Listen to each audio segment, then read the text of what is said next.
Good morning. As Bob said, tomorrow will be the winter solstice, the longest night of the year, the day with the shortest period of light. So it is a fitting time to remember our brothers and sisters who died without a home of their own.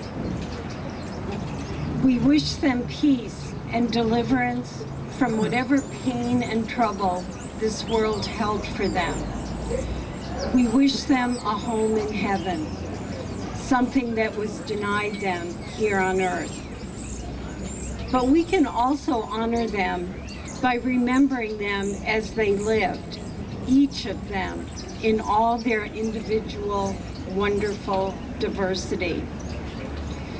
Today, I remember 3 of the people I knew here at Loaves and Fishes who died outside.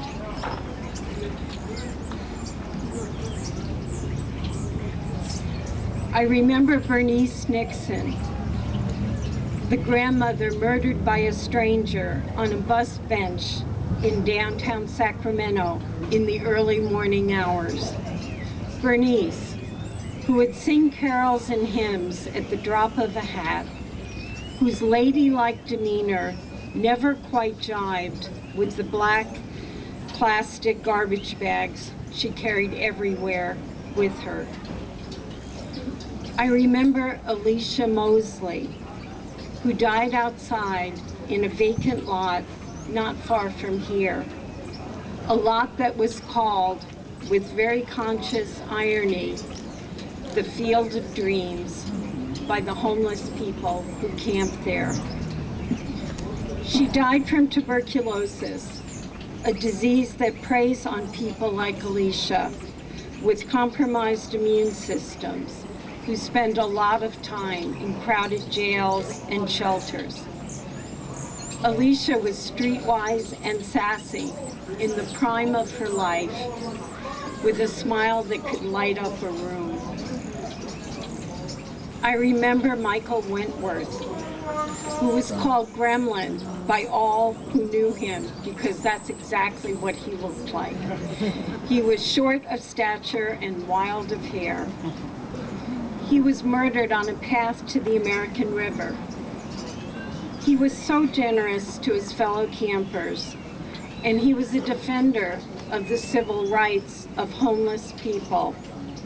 He always carried a copy of the United States Constitution in the pocket of his pants.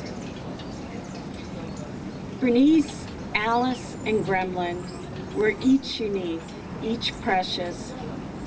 So were each and every one of the men and women whose names are memorialized in this report and on this wall.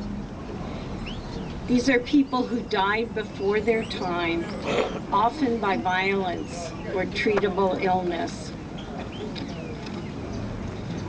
Tomorrow will be the winter solstice, the darkest day of the year.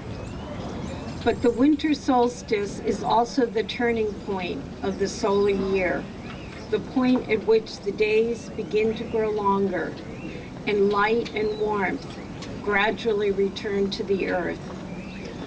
Let us hope and dedicate ourselves that this report, in all its damning particularity, is also a turning point, and that we recommit ourselves to ensuring that no one in Sacramento lives or dies in a state of homelessness.